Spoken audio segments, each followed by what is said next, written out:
Thank you for joining me for this reading of Hatchet by Gary Paulsen.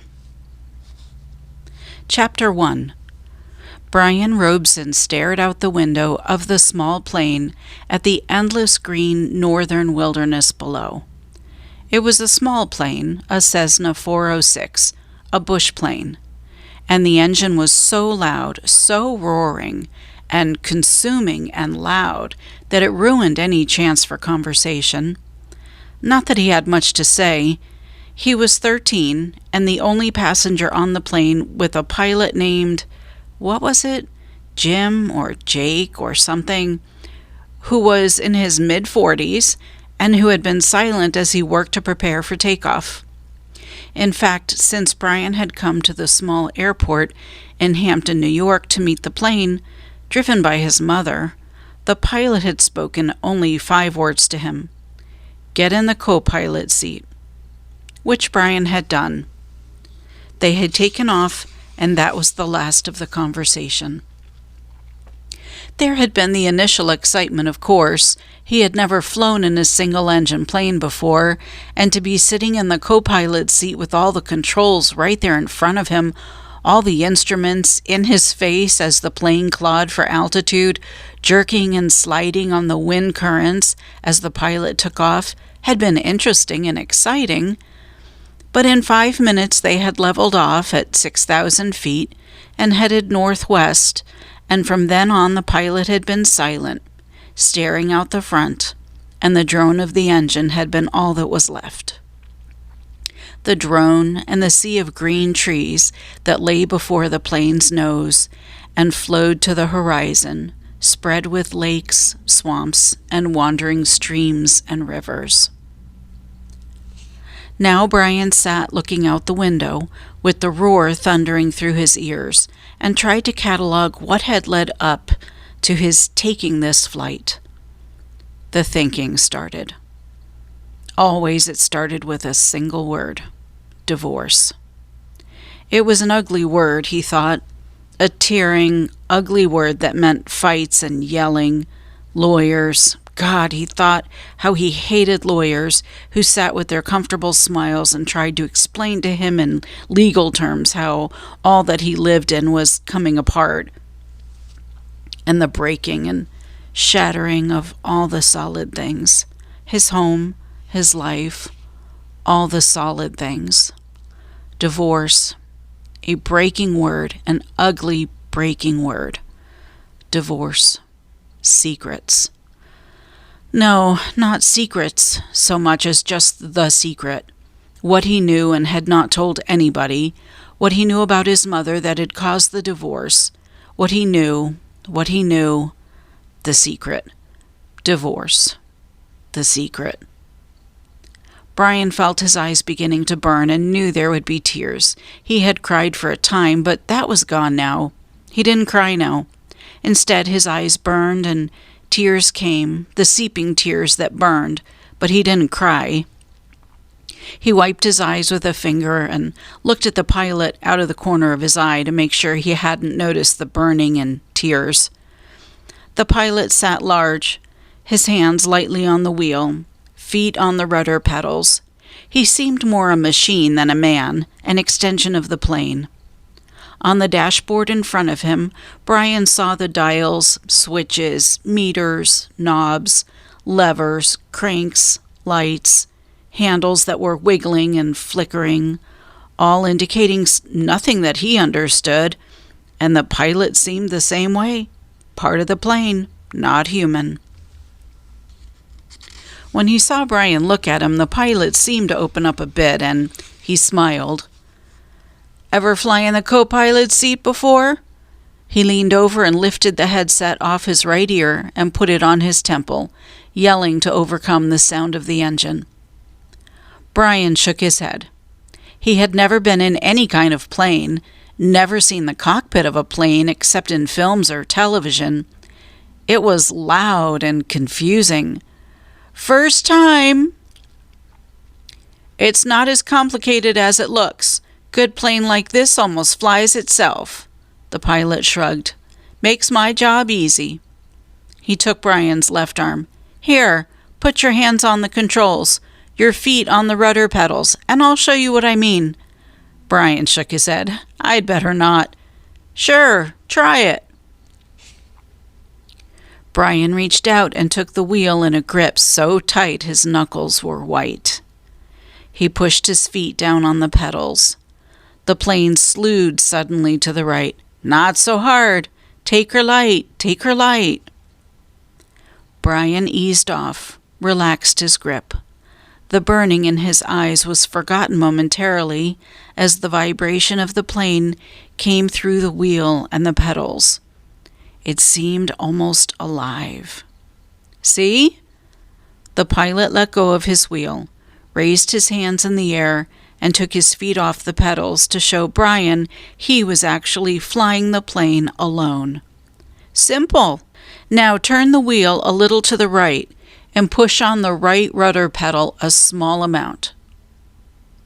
Brian turned the wheel slightly, and the plane immediately banked to the right, and when he pressed on the right rudder pedal, the nose slid across the horizon to the right.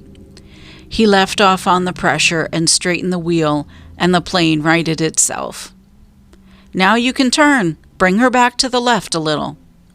Brian turned the wheel left, pushed on the left pedal, and the plane came back around. "It's easy," he smiled. "At least this part." The pilot nodded. "All of flying is easy. Just takes learning. Like everything else. Like everything else." He took the controls back, then reached up and rubbed his left shoulder. "Aches and pains. Must be getting old."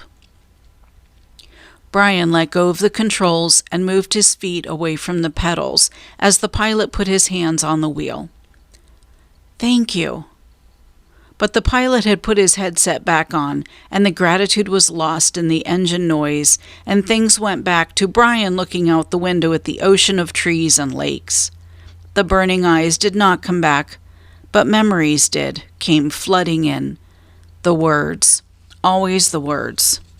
Divorce, the secret, fights, split, the big split. Brian's father did not understand as Brian did, knew only that Brian's mother wanted to break the marriage apart. The split had come, and then the divorce, all so fast, and the court had left him with his mother except for the summers and what the judge called visitation rights. So formal. Brian hated judges as he hated lawyers. Judges that leaned over the bench and asked Brian if he understood where he was to live and why. Judges with the caring look that meant nothing, as lawyers said legal phrases that meant nothing. In the summer, Brian would live with his father. In the school year, with his mother. That's what the judge said after looking at papers on his desk and listening to the lawyers talk. Words. Now the plane lurched slightly to the right, and Brian looked at the pilot. He was rubbing his shoulder again, and there was the sudden smell of body gas in the plane. Brian turned back to avoid embarrassing the pilot, who was obviously in some discomfort, must have stomach troubles. So this first summer when he was allowed to have visitation rights with his father, with the divorce only 1 month old, Brian was heading north. His father was a mechanical engineer who had designed or invented a new drill bit for oil drilling, a self-cleaning, self-sharpening bit. He was working in the oil fields of Canada, up on the tree line where the tundra started and the forests ended. Brian was riding up from New York with some drilling equipment. It was lashed down in the rear of the plane next to a fabric bag the pilot had called a survival pack, which had emergency supplies in case they had to make an emergency landing. That had to be specially made in the city, riding in a bush plane with the pilot named Jim or Jake or something, who had turned out to be an all-right guy, letting him fly and all. Except for the smell.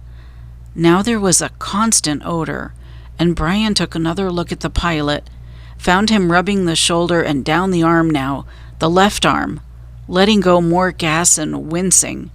Probably something he ate, Brian thought. His mother had driven him from the city to meet the plane at Hampton, where it came to pick up the drilling equipment.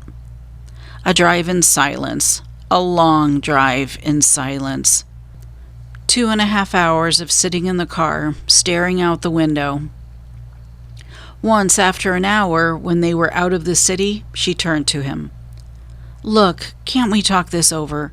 Can't we talk this out? Can't you tell me what's bothering you?" And there were the words again. Divorce, split, the secret.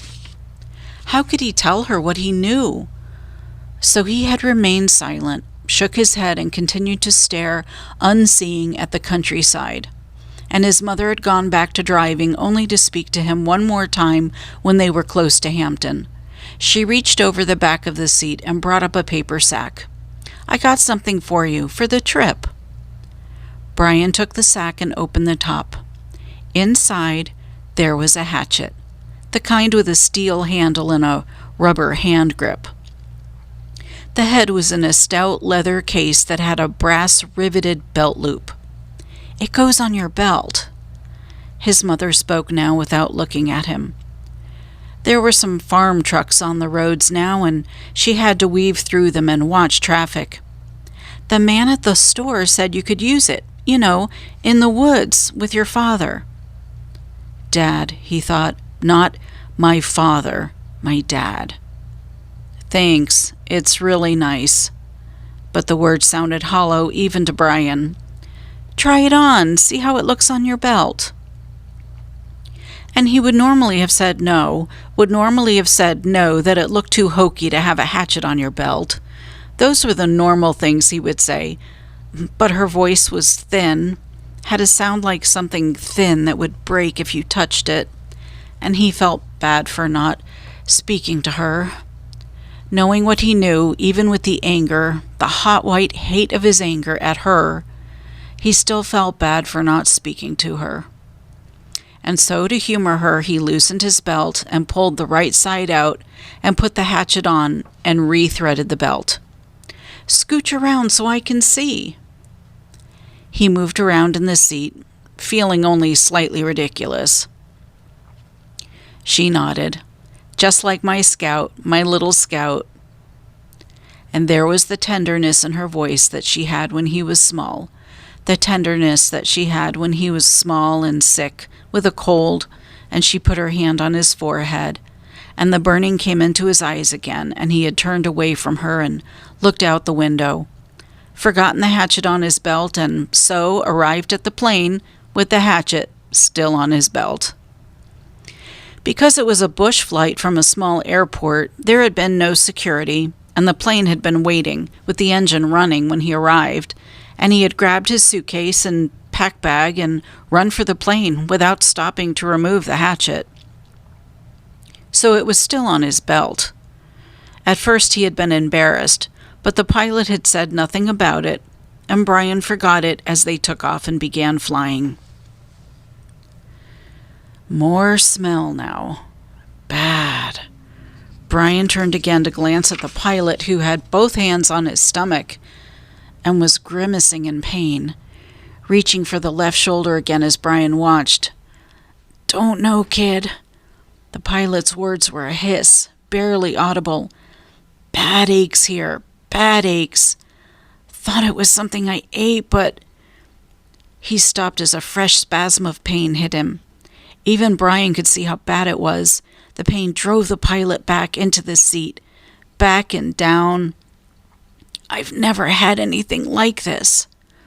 The pilot reached for the switch on his mic cord, his hand coming up in a small arc from his stomach, and he flipped the switch and said, "This is flight 46...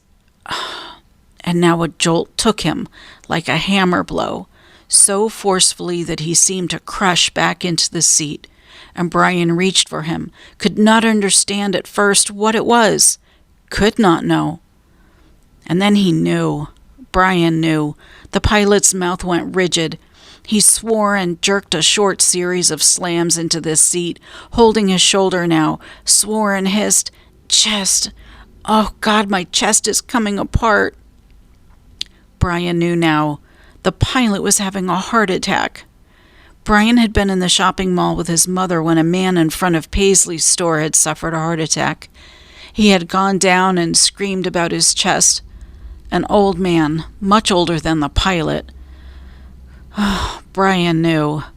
The pilot was having a heart attack, and even as the knowledge came to Brian, he saw the pilot slam into the seat one more time.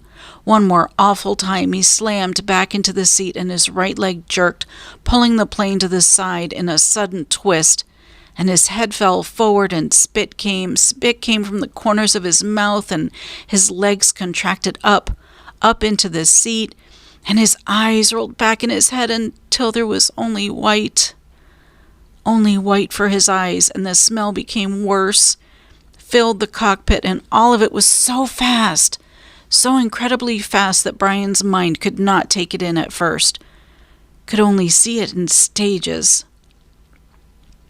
The pilot had been talking, just a moment ago complaining of the pain. He had been talking, then the jolts had come.